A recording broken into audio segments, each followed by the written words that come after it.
Good evening, everyone. Kat Ludwig, registered dietitian with Dysphagia Duo here on this lovely Wednesday afternoon. Stephanie is on one of her husband's business trips. She got to go meet him for the last part of his trip, so I'm hoping she has a wonderful time. Steph, we miss you because I know she's going to be watching. So today we are going to talk about hydration and why it is so incredibly important for everyone on the planet to stay hydrated, but especially those of you that are struggling with some swallowing issues. So first of all, we're going to talk about water in general and how it pertains to the body and what it does for you. Because I find that if you don't know why you're doing something, you're just not going to do it, right? Not all of us have that innate ability to just drink water. So as a baby, your body is made up of 75 to 85% water. As we age and we gain more muscle and more fat, our water decreases a little bit. So a healthy adult has a body water composition of 60 to 70%, which is quite a bit, right? And then someone that's overweight and is carrying around too much weight, their water content in their body is only about 45 to 55% water, which is really kind of interesting. So athletes, professional athletes, the ones that are like just have to eat a ton because they're burning a lot of calories, football players, basketball players, swimmers, etc. They have a water content that's probably closer to that of a baby because they're constantly burning and they just have to keep drinking all day long. So as we age, our bodies need a little bit less water, which is okay. That's natural. However, your needs change day by day depending on what you're doing, what you're eating, what you're drinking, how much you're sitting, how much you're exercising, etc. And if you're on, I'd love for you to post a comment and say hello. And please ask questions if you have any questions. And if it's a swallowing specific question, ask your question and we will get you an answer because I bet Stephanie will be watching. And any questions that I can't answer, I'm going to make sure she follows up on. So what does your water do in your body? Well, first of all, it helps with digesting and absorbing all of those nutrients that you put in your mouth. It helps your body absorb them and use them. If you're not getting enough water in, you can't get rid of waste. So anyone who's constipated, the first thing we usually say is drink more water. For little kids that are constipated, we ask as dietitians, how much water are they drinking? Because it's really important that little kids, especially because their water content is higher than ours, they drink a lot of water. One of the big ones, maintaining body temperature. If you get dehydrated, you can overheat very, very quickly. So you want to keep enough water in your body so your body can maintain the correct body temperature. Blood flow. So did you know that your blood is mostly made up of water? It's the number one vehicle for getting all of the nutrients and red blood cells to every part of your body. If you don't have enough, your blood pressure is going to be doing weird things, and it's how we discuss regulating blood pressure also. If you're super dehydrated, your blood pressure might be really, really low or really, really high, depending on all the other stuff that's in your body trying to regulate it. Because as we said a couple weeks back, your body, hi Steph, oh my goodness, it's so nice to see you. I hope you're having a wonderful time. So if you have questions, anybody, Steph's on now, so now's a good time. So your bloodstream transport everything throughout your body. Your body needs to be able to send things from the tips of your fingers and your head down to the bottom of your toes. Water in your body does that. It transports all the necessary things. We talked about protein and sugar and fat the last couple of weeks. Your bloodstream and that water in your bloodstream is how those things are carried to all different parts of your body. Without water, we don't produce energy properly.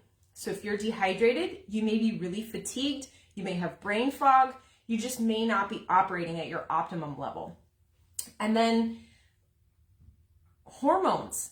Your body cannot function hormonally without adequate water in your body. So your water in your body makes up about 20% of your weight, which is kind of crazy to think about. So the first sign that we need water is thirst. And I'm going to tell you, I am parched right now. So I'm going to grab myself a little bit of water myself. And I have a thing for carbonation. So I got a fancy soda stream because I was going through a ton of bottles. So I'm just going to take some of my carbonated water here and I'm going to add a lime to it because it's always better when it's a little bit flavored. All right, so drinking water. Thirst is the first sign that you're dehydrated right now. I have not had enough water to drink. I haven't had my partner here to encourage me and me to encourage her to drink water. So I might be a little behind too. Okay, so if you're feeling dehydrated, go ahead and drink some water.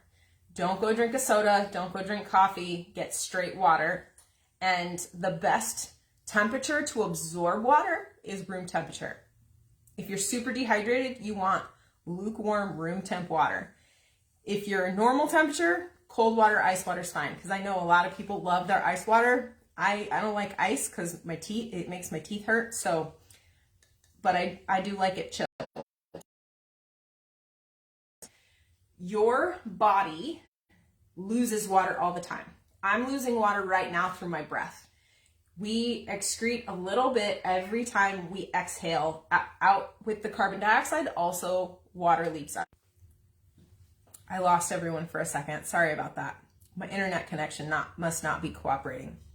So we also lose water through urine. We lose water through our feces, and we lose water through sweat. So we're always in a constant state of needing more water because we're always losing it.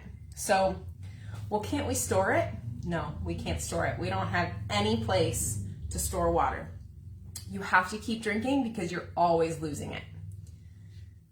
So, and as I said earlier, your fluid needs can change. So if you're exercising, you need more. If you're sedentary and you're not moving, you need less. Well, how much do you actually need? The general rule of thumb is about 2 liters for women and 3 liters for men. Now, if you're a really small person, you don't need as much. If you're a really big person, you probably need twice as much. It just depends on your body chemistry. So I have a bottle that I carry with me that is 2 liters. So it's got 2 liters, 64 ounces is 2 quarts. They're very, very close. There's not a huge difference here. So I try to get at least one of these in a day. So hold on, I just had a question from someone about whether I'm live. So I'm going to answer that real quick. If my internet connection will allow. So the other thing I'm going to do while I'm here is I'm going to make a, because some people don't like flavored water. So I have limes, lemons, and then I'm going to take a little bit of cucumber here, and I'm going to blend it and strain it and add it to my water also. So I'm going to take off the peel because cucumber is just a traditional cucumber. If you get an English cucumber, you may be able to blend it with the skin on and it'll blend super, super fine. This one, the skin is really thick, so I'm going to just stick it in my blend jet after I peel it. And then and so I may need to strain it. We'll see what happens. All right, so how do you get 2 liters of water in a day? Now, I will tell you, if I'm drinking out of my big fancy bottle here, I struggle to get enough in because it's a lot of work and it's not always great. So if you have dysphagia and you're doing this, that could potentially be problematic because gravity is going to pull that back, right? And if you're struggling to manage water, you don't want to dump it forward. So a lot of times we'll tell people use a spoon, or some people are okay using a straw. if you're not sure about this, Steph is a great person to ask this question to. And typically it is a case by case, so we need to know a little bit more about you. But, or you can just take small sips like I'm taking from my glass, because I can still keep my head pointed forward instead of back. We want gravity to be with us, not against us. And if we're tilting our head back and we're letting that water rush back, that can be very problematic. So, all right. So, if you have trouble swallowing, dry mouth can make swallowing even more difficult. So what do? Well, if you can tolerate a lozenge, that can help with your hydration in your mouth. If you're not producing enough saliva, you want to see your doctor and you want to see if there's anything they can do, or if you have another condition. Like Sjogren's is a condition, an autoimmune condition, where it dries out your mucous membranes. People with it end up have really dry eyes, really dry mouth, and there may or may not be something you can do. The other thing is that if you're dehydrated, your saliva may get really thick and sticky. And a lot of people I see, I have some thickener here. They say, well, what if the thickener is what's causing my saliva to be dry and sticky? Most likely not. It's most likely that you're not getting enough in, because thickened water is a little bit harder to drink and it's more filling, because and starches have calories. So you may be getting fuller because you have thickener. And I apologize for my cat meowing. He's feeling very left out. So you want to make sure that you are having a strategy. Figured I'd start blending while my internet connection kicked out again.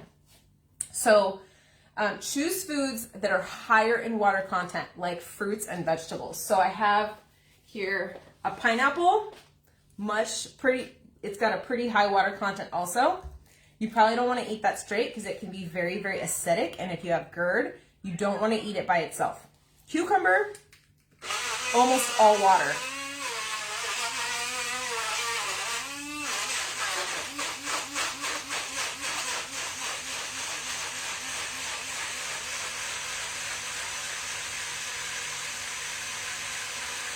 It had a hard time getting going there, but once it got going, as you can see, it's pretty thick. So, or it's much thinner. So I'm gonna take another glass and I'm gonna take my strainer and we're gonna strain out some of this pulp. Okay, so choose foods and drinks that are higher. Now it seems like I would say drinks that are higher in fluid, and you're like, what are you saying? Duh, that makes sense. Well, not really, because if you choose a drink like milk or like one of your shakes, these have other things in them. They're not 100% liquid. So this is just a generic brand protein drink. It's got 9 grams of protein and 8 ounces, 220 calories. It's got a little bit of fat, about 2 servings of carbohydrate in it. This one does not tell me how much water is in here. So your more standard drinks that we would, as dietitians, we call them enteral formulas, because some of these can be used for tube feedings. They have, let me see if we can see it here. This right here says free water. So of this 11 ounces, 78% of it is water. So 22% of it is other things. So you're gonna get a good amount of liquid from this drink. All of them are different. So some of them are great because they actually tell you how much water is in there. So then you can incorporate that. Other drinks like juice, like electrolyte water. This doesn't have any calories. It does have a sweetener in it that's calorie free. My husband takes these to work with him because he's on his feet all day long. There are other drinks like this Perrier, which is sparkling mineral water. It's flavored and it has caffeine in it. Now, coffee, because we're big coffee drinkers in our house. And I know Stephanie and I have both done a couple of recipe videos for shake. So what about coffee? Does the caffeine in there dehydrate you? Technically, no. But some people have side effects. All right, back again. Sorry about my internet, everybody. So, side effects of caffeine. If the side effects of caffeine make you have to urinate more, you may have to drink more water, so you may want to cut back on your caffeine. Some people, it doesn't make them have any issues, so caffeine is fine. Whether it's coffee, tea, a drink like this Perrier with caffeine. Some people can tolerate bubbles, some people can't. We have some clients, they just have esophageal stuff, and the bubbles really, really help them get things down. If that's great for you, I support that. You just have to remember that that air from these bubbles has to go somewhere. So you may have an increase in belching or in gas if you're drinking too many bubbles. So it may be helpful just to stick with still water. So what else can you do besides choosing fruits and vegetables that are high in fluids? Well, when you're eating, whether you're eating a spoon with a spoon or if you're drinking a shake, you can take a sip of water in between bites of food. All right, and so this is gonna just drain and I'm gonna end up with some cucumber water here. And this cucumber water, I can put in any of my water to flavor it, and then it's gonna have a nice refreshing taste to it. If you need to thicken your water, you need to get a thickener. There are a lot of really fantastic thickener options out there. So I really like Simply Thick. It is on the spendy side. Stephanie and I had the chance to meet this wonderful lady who owns Dysphagiaduo when we were at the ASHA Speech Therapy Convention in November. So Dysphagiaduo doesn't taste bad. It was actually really good. I was really surprised and pleased at how little of an aftertaste it had. I would have been okay eating that one too. And then there's another one called Pure Thick that also doesn't have a flavor to it. So this one was really, really nice as well. Now these two, they are powdered. So you have to be careful how you mix them because they can clump if you don't quite do it right. This one is liquid, so it mixes really, really well. All of these you can mix in with hot or cold liquids. And if anyone is interested in that, I'm happy to do a demo at another time with that. So what else? Thickening your water, because you need to slow down how quickly it moves in your mouth. You can try to eat small meals that have higher fluid amounts in them. You can keep a drink with you at all times. Cat, can't get it to show up. I see you. Tell me more. What can't you get to show up?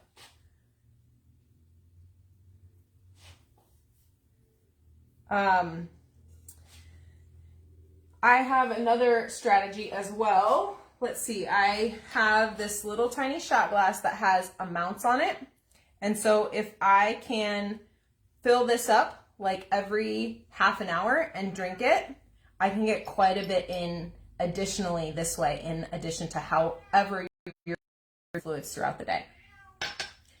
Talk to your speech therapist. If you need a speech therapist, Stephanie can answer questions. If you need a dietitian, I can answer questions.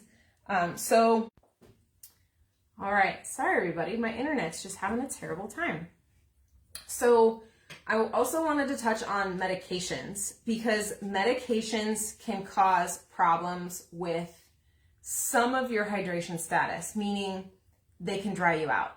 So medications like Benadryl, which a lot of people use for congestion and inflammation and histamine reactions, they dry you out. I know people that have been on Benadryl long term, they end up very, very constipated. Well, they can also dry out your other mucous membranes, which is kind of the point. Same with decongestants, right? They're meant to dry you out so you don't have all that congestion.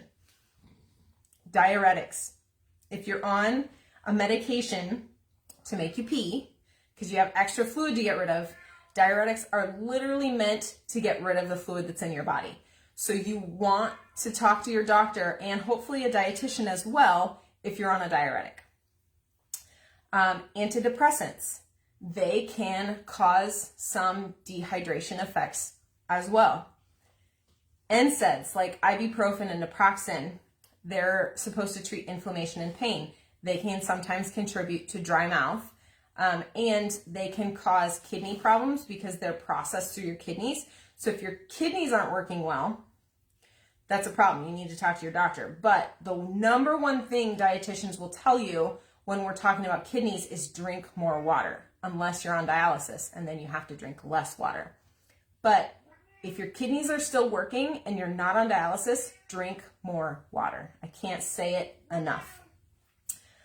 So staying hydrated is going to help get food down your throat because you need that moisture. So you should add moisture to any of your food that you possibly can. If it's a soup, if it's a drink, if it's especially if it's a meat, put some gravy or some sauce on there so that you can hydrate this and get this moist enough to move it down your throat well. Gosh,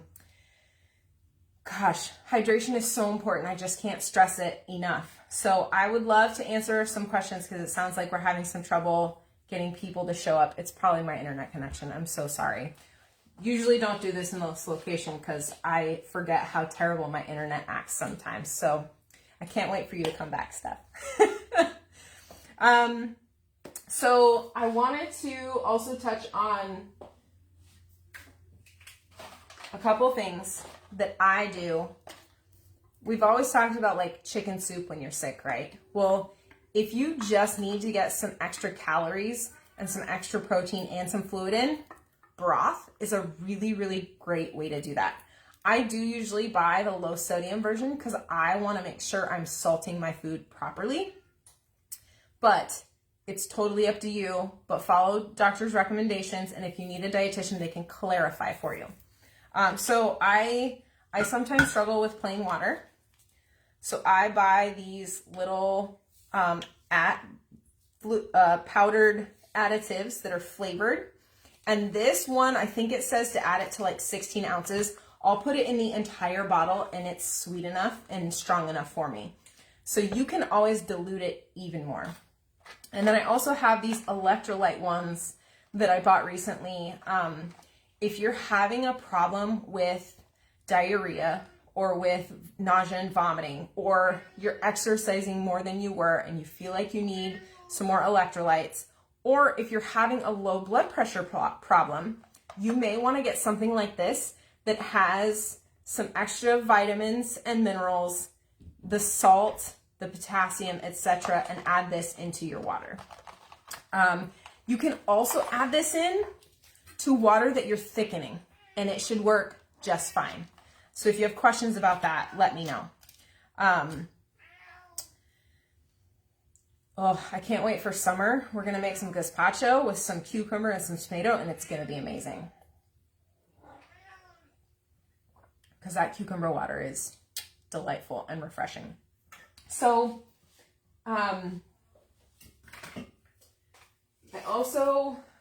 you can also get something like V8. Once again, I buy the low sodium. This is gonna help with hydration because there's water in it as well. And it's also gonna give you some of the vitamins and minerals that you need. The great thing about V8 also is it's already nectar thick. So anyone who needs a thickened liquid, this one's good to go. If you need it honey thick, you'll need to add a little bit more thickener. So if you have any questions, I feel like I might have missed something. I hope I didn't. If you have any questions, hydration. Can you be overhydrated? Yes. The answer is yes. If you're overhydrated, your doctor may do a blood test and say like, hey, if your sodium is low, there are a couple of options. We can talk about what do we do with your diet to get your sodium back in balance. Because there's probably something else going on. It's probably not just that you're overhydrated. There's probably something going on with the hormones that regulate your blood pressure and your kidneys. So that we need to talk about first. And we can address it in diet. So I usually have people fill out a food log so that I can see what you're eating, so we can make a valid, well thought out plan for addressing some of your dietary issues. I even told someone recently, add salt back to your diet, and their doctor had said don't, but I was just seeing too many signs and symptoms that they weren't getting enough salt, and so it may be beneficial, and your blood pressure may come back into regulation if your body's not having to work so hard, if all it takes is to add a little bit of salt. So work with a dietitian. If you want to work with me, I would absolutely love that. I love talking about food. I love putting this puzzle together. I understand that dysphagia can be very, very, very frustrating, fearful, scary, emotional, socially unacceptable when you go out to eat, right? And I'm aware of all these things, and Stephanie and I want to work with you to help you through any of these issues. So let us know what your needs are. And if you just want to tell us your story, we'd love to hear your story too, because any extra information that we can get is so beneficial. So dysphagiaduo@gmail.com. You can go to our website, dysphagiaduo.com. You can find us here on Facebook. We're always on Facebook. We're happy to answer any questions that you might have. So please let us know what your needs are and what else you want us to talk about, or if there's a recipe you want us to try, we're happy to figure that out for you. So send us your questions, send us your comments, and I'm sorry I was having some technical difficulties with this video. I'll get it fixed for next week, I promise, but we'll be back again next week.